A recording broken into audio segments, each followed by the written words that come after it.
நண்பர்களே, அழகிய மாலை பொழுதுங்க. மாடு ஓட்டுறதுக்காக வயலுக்கு வந்தோம் கொல்லைக்கு. அப்படியே வந்து பார்த்திங்கன்னா நம்ம வயக்காட்டு கொல்லையில் தாங்க இருக்கிறேன். கொல்லையில் பார்த்திங்கன்னா பருத்தி போட்டிருக்குறோம். நம்ம மாடும் கண்ணுக்குட்டியும் பார்த்திங்கன்னா அதை கட்டியிருக்கு பாருங்க. அதை கட்டியிருக்கு பாருங்க, மேய்ஞ்சிக்கிட்டு இருக்குது.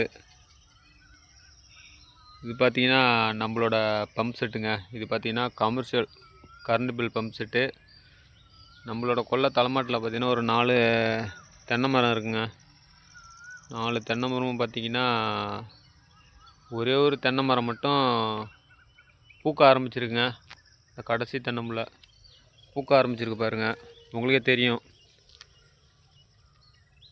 தெரியுதுங்களா?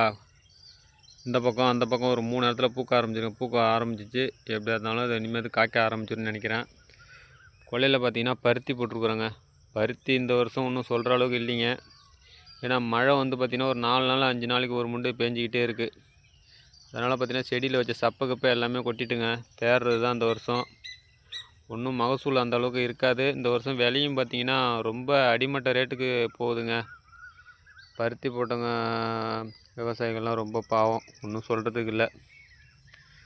விவசாயத்தை கைக்கு வர நேரத்தில் நல்லா அந்த மழை பெஞ்சு அழிச்சிக்கிட்டு இருக்கு. மழை பெய்ய வேண்டியது தான். அதனால் நம்ம அதையும் குறை சொல்ல முடியாது, இயற்கையும் நம்ம குறை சொல்ல முடியாது.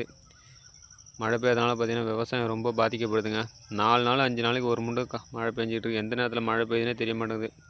விவசாயம் பார்த்திங்கன்னா ரொம்பவும் பாதிப்புக்குள்ளாகுதுங்க. பார்த்திங்கன்னா பாருங்கள், இந்த செடியில் பார்த்திங்கன்னா ஒரு 10 காய் தான் இருக்கும். சப்பே இல்லை பாருங்கள். 10 காய் இருக்கணும். அடுத்தடுத்து பார்த்திங்கன்னா சப்பை இருக்கணும். அப்போ தான் அந்த சப்பை அடுத்தது காய்ச்சி பஞ்சு எடுத்து கடையில் போட்டோம்னா நம்மளுக்கு வந்து முதலோட நம்மளுக்கு வந்து லாபம் வரும். இந்தமாரி இருந்தால் என்ன தான் பண்ணுறதுனே ஒன்றும் தெரியலிங்க. போட்ட முதல்ல எடுக்கிறது ரொம்ப கஷ்டம். இதுவும் இல்லாமல் நம்மளோட உழைப்பு வேறு இருக்குது. என்ன தான் பண்ண போகிறோமோ ஒன்றும் தெரியல. விவசாயம் உங்களுக்கு பிடித்திருந்தால் தொடர்ந்து ஆதரவு கொடுங்கள். நம்ம சேனலை வீடியோவை இப்போ தான் முதல் முறையாக பார்க்குற நீங்களாக இருந்தால் சப்ஸ்கிரைப் பண்ணி வச்சுக்கோங்க. தொடர்ந்து ஆதரவு கொடுங்கள். நான் உங்கள் SVS சுரேஷ்.